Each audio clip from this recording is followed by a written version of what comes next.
Have you ever imagined a world, well, fill in the blank. SparkHub is about making dreams happen when life throws major curveballs at you. It's my hope that any time you listen to an episode, something will spark inside of you, and even if no one listens, but I leave some kind of legacy time capsule behind for my children that may even spark them to imagine their own great world after I'm gone, well, that's good enough for me. Below each episode are crucial show notes, and please support us by visiting thesparkhub.com. Now, let's begin. My name is Alan, and I have a heck of a story for you.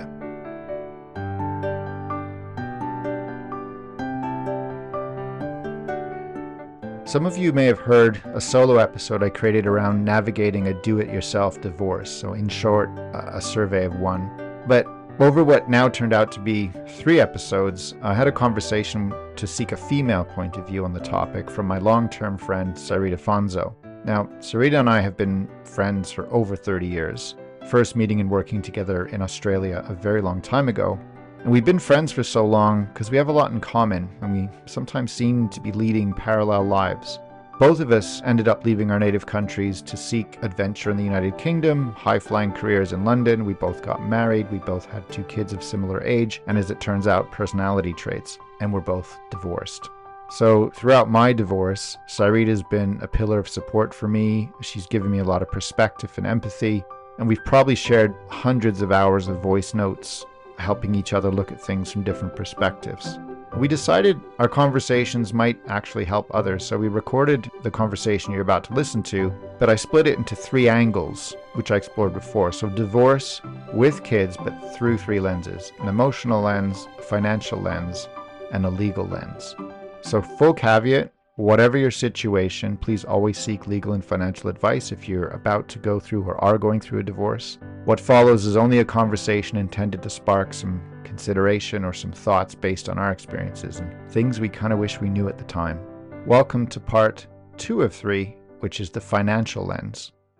So the last episode we talked about the 3 lenses, and the last one was emotional. But once you announce to your children you're separating, once in your own mind you've made up that the marriage is over and there's no future in it, and there's no, chance you can even rekindle anything, the next step in a divorce is financial and legal, in that order, because what you have to do, first of all, is tot up your assets and your liabilities. And just to keep it simple, an asset is something that's worth money, and liability is something that takes money. So an asset could be anything from a house to shares, all the way to a liability, which is a credit card debt. And I have done a separate episode on the DIY divorce through financial lens, but that's for another discussion.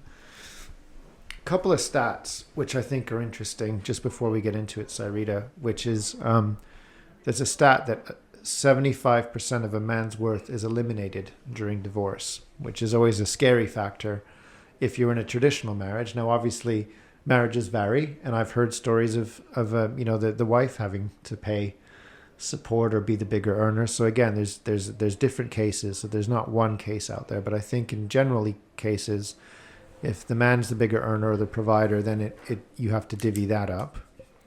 And this is not proven. I haven't researched this, but I was having a conversation with a friend who got divorced in Sweden. He was married to a Swedish woman, and he was British but lived in Sweden.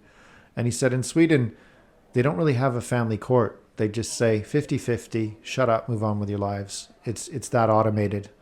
Now, I don't know if that's true, but I do know that speaking in the UK, and again, just to reiterate, I'm not from here and neither is Syreeta, so we had to look at the UK family court system. 50-50 is my understanding is a default and a preference of the court, but that obviously depends on your financial makeup. And so in order to determine that, you have to do something called financial disclosure and financial discovery, where the husband and wife have to essentially reveal to each other all their assets and liabilities as a first step. And that can either be done willingly and voluntarily with a spreadsheet, or it can be done by submitting lots of documentation to a third independent party who then concludes what you're worth and not worth.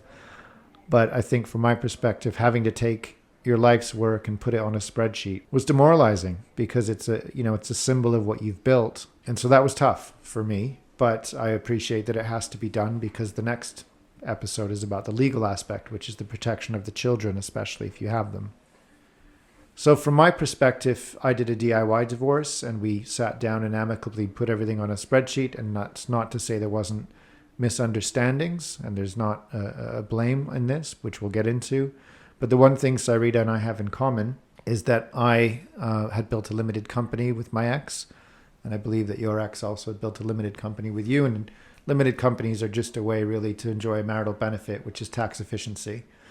Again, get into the deeper aspects of that on a different episode. But I think, what was your experience when you've gotten through the emotional hurdles? You've now have to work out all the money. What were the expectations and the misunderstandings from your side? Well, my ex's limited company wasn't in my name. We didn't share that, but I suppose from a marital point of view, I don't know, maybe we did. I don't profess to be a financial expert, quite the opposite, in fact. I feel like I've done a crash course in basic finances over the last 2 years or so.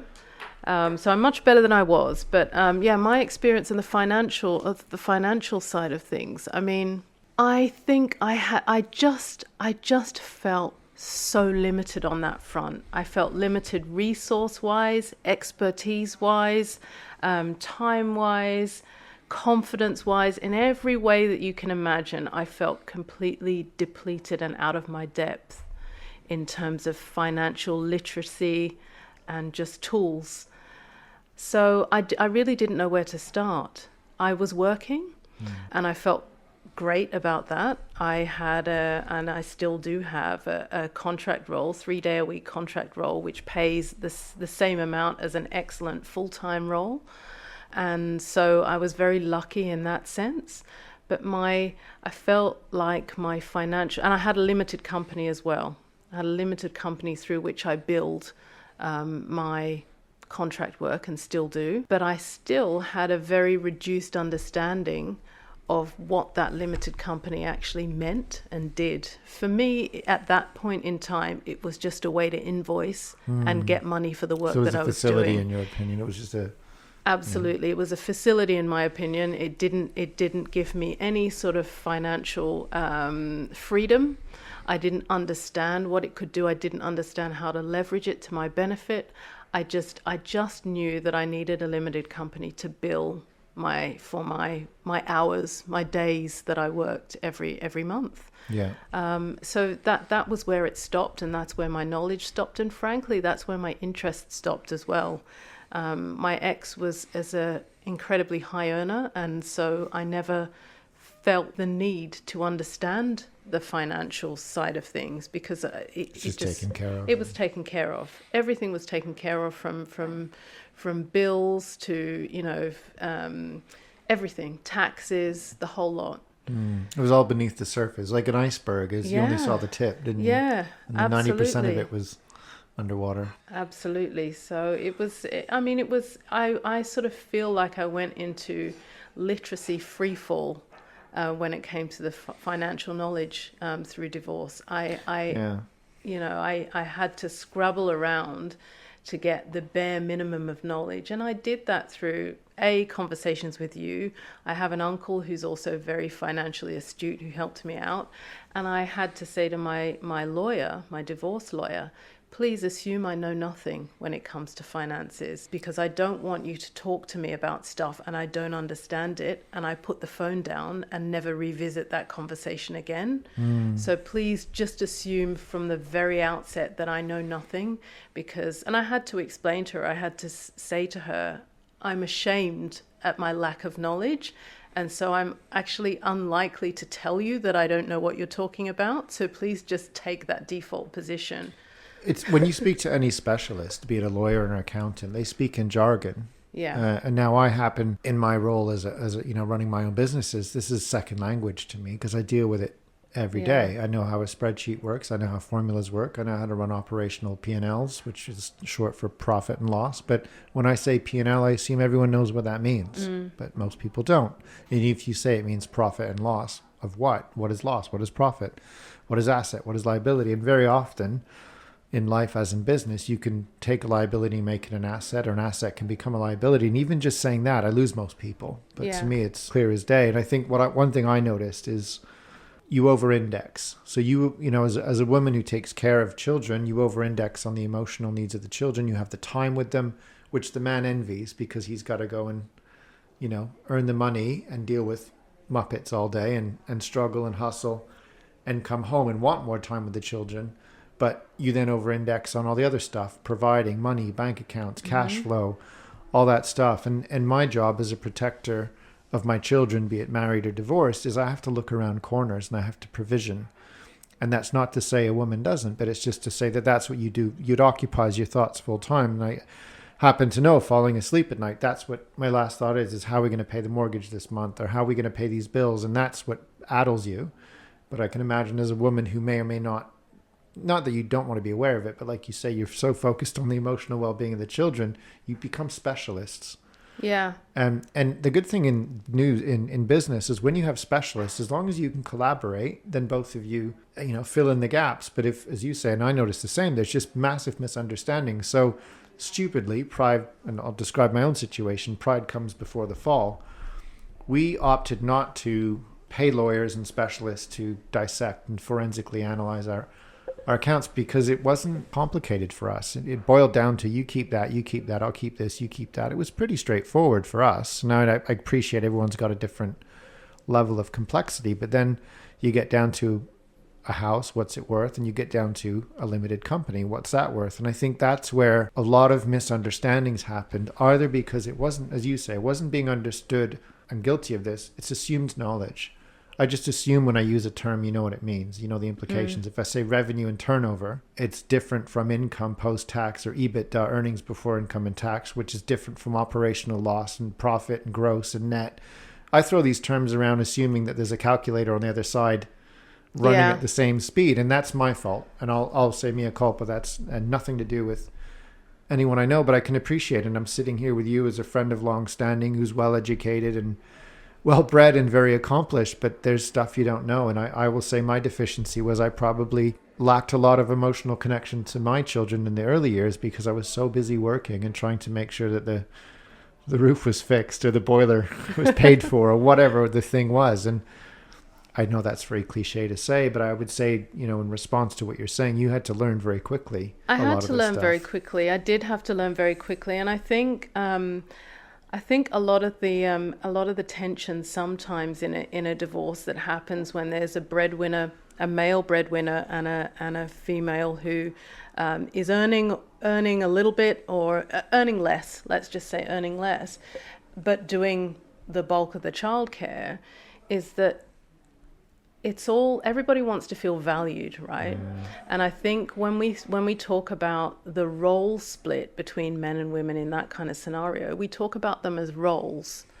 But I think when we sort of flip the lens, and if we're able to see childcare or the rearing of children or the looking after children as a job, then it has to have a value. And I think that is where often the tension lies between a couple that are going through a divorce, where there is that dynamic existing, because you kind of come home from your paid job as the breadwinner and you're home from your paid job, but the person who's been caring for the kids all day, their job, as it were, with a value attached, is still ongoing. And it goes on and on, and it never ends. It's like being a butler 24/7, isn't it? Absolutely. And I think that is a key thing, is that, when we talk about roles, I think roles has a gendered implication attached to it, I think, for me anyway. When you're talking about roles, familial roles anyway, not job description roles. No. But if you describe it as a job, you automatically think of money, right? You hear job, you think, I get a job, I earn money. Well, you then get into a very dicey territory, which is time and materials, T&M. Yeah. In the old days, you went to the factory, you worked 8 hours, you were paid an hourly wage. Nowadays, roles aren't like that. You either get paid for your time or you get paid for a result. But how do you measure the result of children? You can't. How do you measure the time that you can measure? And to your point, you're probably sitting there, not you per se, but the ethereal you, whoever's sitting there going, if I worked at Subway Yeah. for 8 hours, I'd make this much, but I spend 12 hours a day cleaning up after these little rugrats, and I I'm get making nothing. zero, or I might get a benefit from the government, or Absolutely, but you could you know, flip it also and say, what's the value of looking after the most precious thing in my exactly. life? Yeah. And that is That's a long-term investment. Yeah, that's a long-term investment. It's the job with the most responsibility on the entire planet, because you're protecting the value, the most valuable asset that you're ever going to have. You could call it asset, might be the wrong phrase, but you know what I'm getting at. So I think that is the tricky thing, I think, for a lot of women and men to get their head around that kind of framing of things during a divorce. And I think, I mean, you said something interesting earlier. You said, statistically, men lose 75% of their worth through divorce. But I would say that worth doesn't necessarily equal value. And that's the difference in that statement, because I think what happens is a woman's value during divorce can actually be reduced. Yes. Because they are actually able to generate less through divorce. You're out the game is a short version. You're out the game, and if you want to get back in the game, you're at a huge disadvantage because you've lost prime trading years, if we can use that term, which is pejorative, but it's true. And your worth, your value is almost sort of attached to what somebody will pay you for what you can do, or give you for what you can do. Yeah. And if you don't have the bandwidth to deliver what you know you can, then... Well, let me add another dynamic to the financial side, because it was brought up, when I started to look into these things, like, well, what do I need to do? Okay, you need an asset and liability. And I said, great, I'm pretty financially astute. I don't need to pay a lawyer.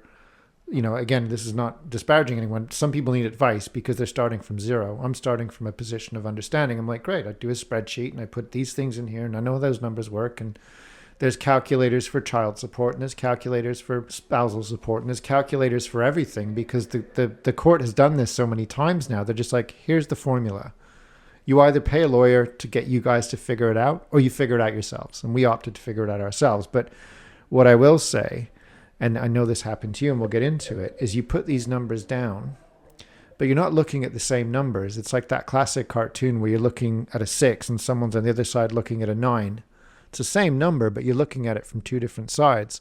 And my biggest frustration, and this isn't aimed at anyone except myself, is I put the numbers down and I did all the calculations and I ran all the formulas and I said, here you go, let's discuss. But I think there was a lot of confusion because of limited company. So just to simplify it, had I had a job that paid me a paycheck every month, reliable paycheck and taxed at source, it's very easy. That's how much you make. That's how much you have to split. It's pretty binary. But when you work for yourself, when you have your own business, and when your own business is built with your spouse in mind, so they're a co-sharer of the business, they can enjoy the upside of it, the expense facility, the dividends. And if all of this language doesn't make sense, there's a whole episode on this to go into that. But if all of that sounds new, I think that's where it got into, well, what do you mean? I engineered this for your benefit. Now you're ripping it apart, but you still want the same benefits type of conversation. But I could easily be on the other side of that going, well, I don't know what you engineered. You're giving me a blueprint, but it could be for a Volkswagen for all I know, and I don't know how Volkswagens work. And that's not to disparage someone, but that was my frustration. Either I wasn't describing it well enough, or I assumed too much. And we got into discussions over stuff, and I went, but that's not the number. And I think what I really frustrated the process, and I'll take full blame for this, is if you ask me what my income was, the answer is it depends. Now, it depends because it depends on how the company's structured, how long we run it for. There's a number of things that change your tax profile. And if you think it from a HMRC, which is the tax body's point of view, they look at you each as individuals, but a limited company is a completely different entity. And it gets confusing when you own and are employed by the same company. So it gets murky. But the bottom line is, depending on how you slice it, your income changes. And so I was frustrating the process by saying, well, it depends, which looks suspicious. And I'd be suspicious too if I confronted someone as how much is in the box. I don't know.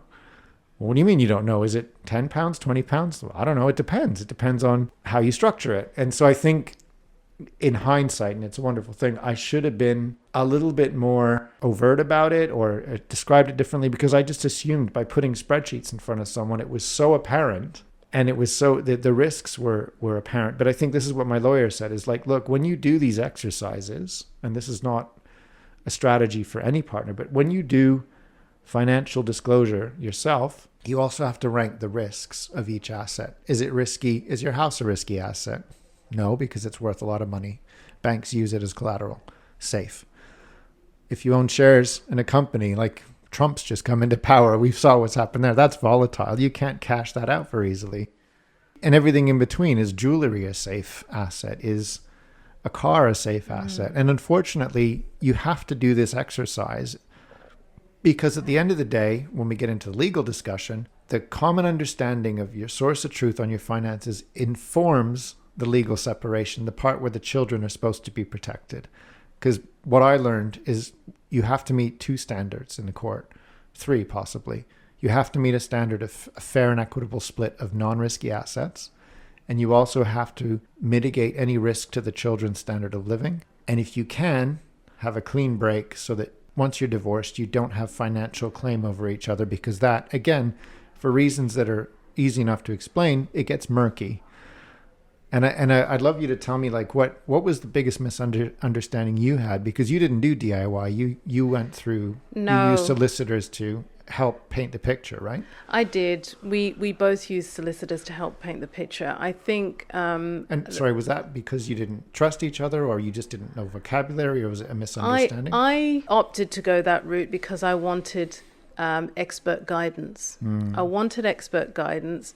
We had a high standard of living. The children's costs were high. At the time, they were in private education, and their general costs were high. So I thought I need to have the best chance possible of preserving as close as possible to the current standard of living for them.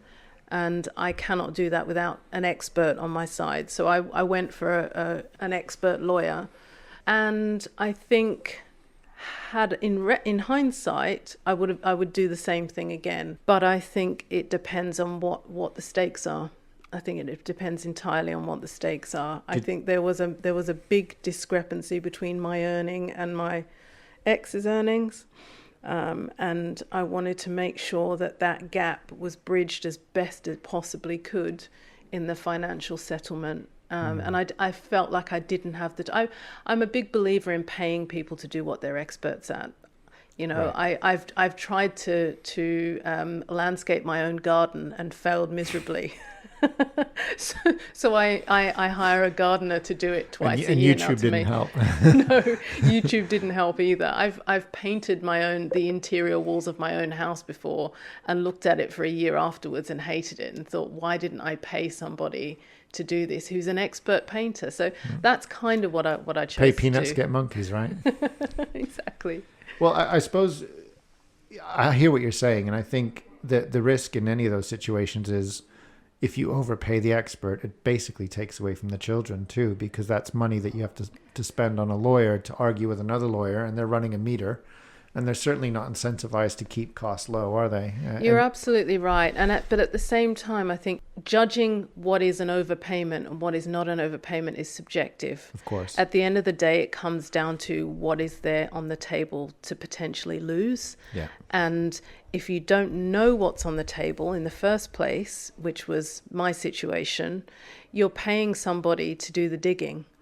Because you're kind of, you're in a position where, do you want to accept the tip of the iceberg because it's a sure bet, because you can see it, touch it, feel it, smell it? Or do you want somebody who's prepared to swim down underneath and see how big the iceberg is underneath the surface? And that is a expert job. Yeah. So you pay an expert price. And I think, it depends on how deep you want to go for the bottom of the iceberg. And also, it's the toll that it takes, the time that it takes. You have to look at your own personal timeline, the timeline of, all sorts of things come into it with children, school application dates, when the house is going to be sold, when things are going to complete. If the timing of a job might come into the mix. There are so many factors. Yeah. And it's all an emotional roller coaster ride that you have to consider as well. So many things have got to align, and it's I know in my legal process, I flip-flopped so many times on different decisions because it's you feel like you're playing scenarios. You're playing war games, aren't you? And everything you've just said, the way, as you're talking, I'm thinking about fuel gauges. And, the good thing about finances is it's dogmatic. It's 1 and 0. There's you can't misrepresent you can, but you'll get caught if you've got the right expert. So you put your numbers on the table. That's the pot.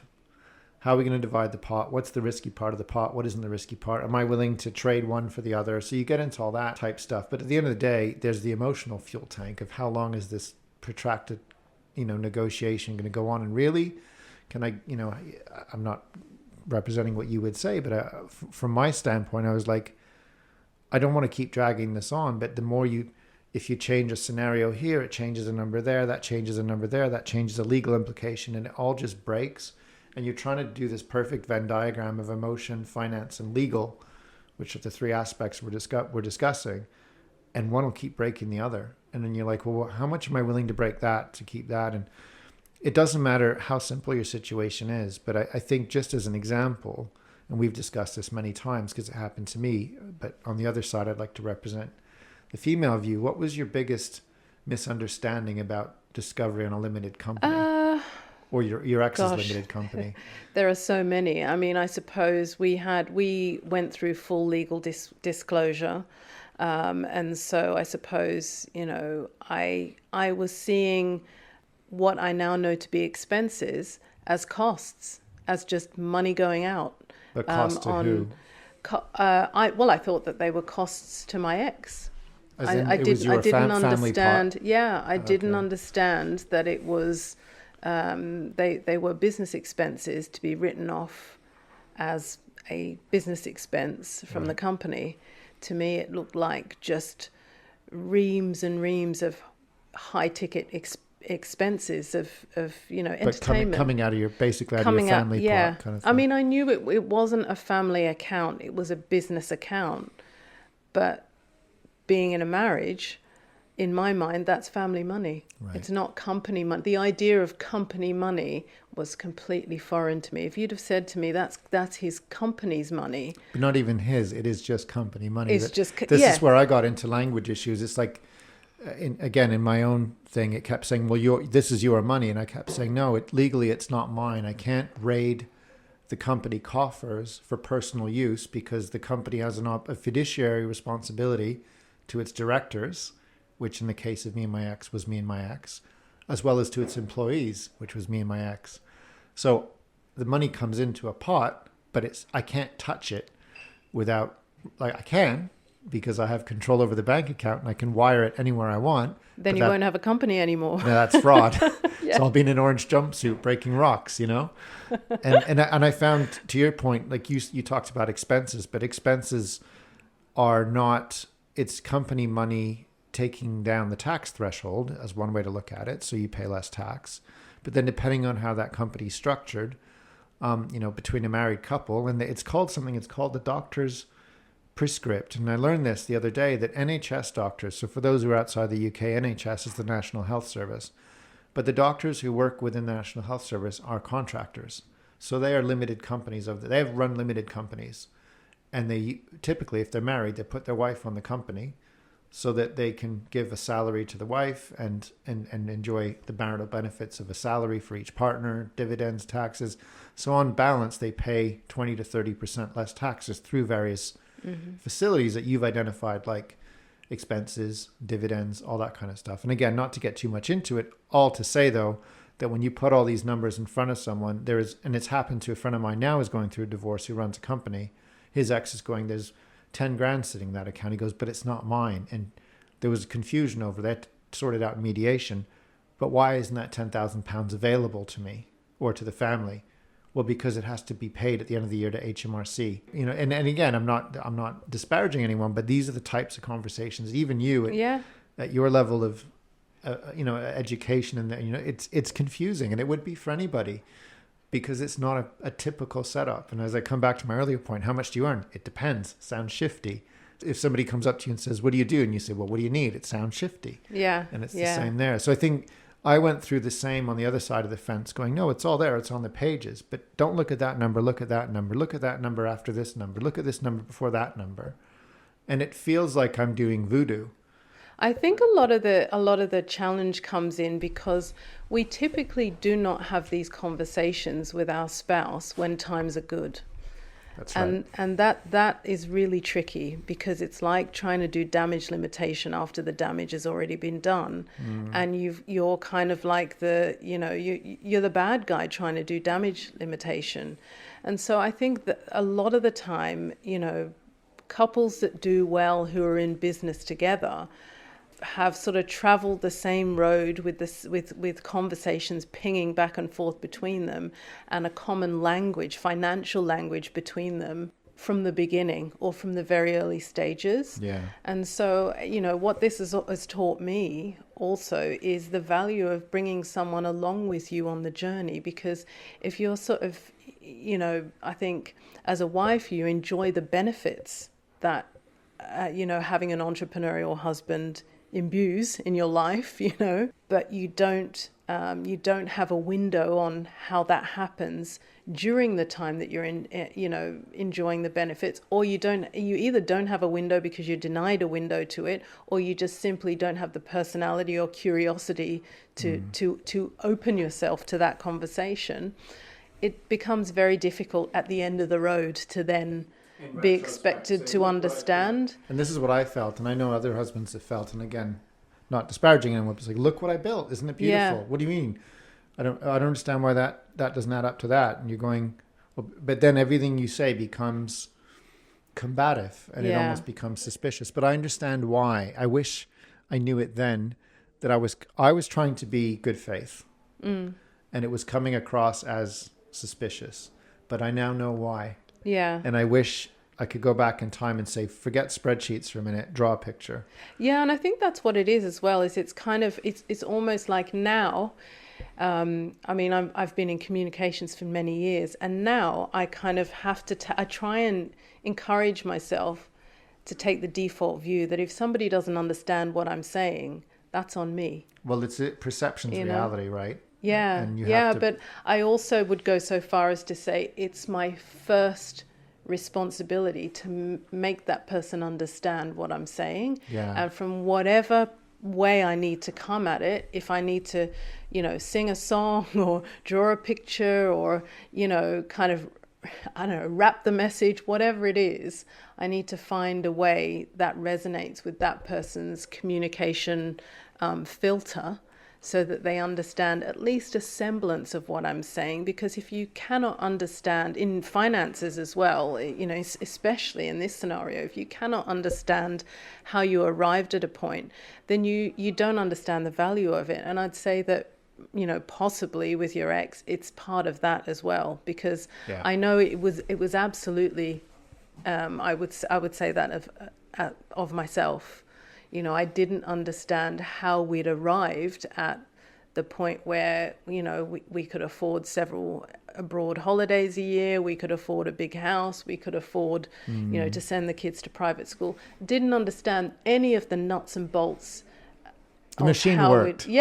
But then when you peel it back, I think the thing I would say, just to wrap up the financial section, is when you run a company with someone, or when you run a business with someone who's your spouse, it's almost mutually assured destruction, because it is a marital benefit, but the minute you rip it apart, there's consequences. And so you can't retain a lot of those. And I'm not sort of, this is just what I discovered. And to your point, I didn't present it that way. I just said, well, if that happens, I was being too blunt. But to your point, there's nuance.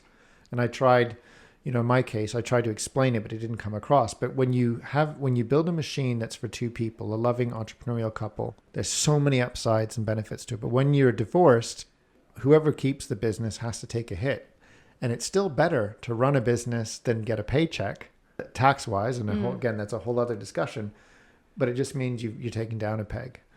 And I suppose I would conclude with just get educated, I suppose, and try to have conversations. But there's something I learned in university, which was I was doing a course on international relations, and they said in different cultures, the onus of understanding is on different people. So in certain cultures, if something's explained to you and you don't get it, you're at fault because it's been explained to you. And I'll give the example I was told is like in Japan. If a superior explains something to someone inferior and the inferior person screws up, it's on them because the superior explained it. But in other cultures, it's the other way around. If the superior doesn't explain it properly, they're to blame because the buck stops with them. That's sort of CEO culture where if something goes wrong, the CEO is responsible because the fish rots from the head down. So I bring that up as an example to say there's probably a lot of that going on in a marriage too. It's not superior or inferior. It's just where does the onus lay in the understanding of stuff. And I would say if I could do it all again, I would stop using spreadsheets that I'm familiar with because I run businesses, and I would literally get a piece of paper and draw a picture and explain it in terms of this is what's going to happen to the kids or our mortgage or whatever. These are the risks. Seek advice, like you say, seek advice, but these are the common components we all have to understand. And I probably should have done a better job of it, but hindsight's a wonderful thing, isn't it? True, very true. Thank you for listening. To support SparkHub, please have a look at the show notes below this episode or visit thesparkhub.com to sign up for our newsletter, which offers exclusive inside scoops. Just quickly, the music you're hearing is composed by Shi Hao Yan, and the audio engineering is done by Emily Chung. My name is Alan, and I hope that you dream big and something sparked in you today.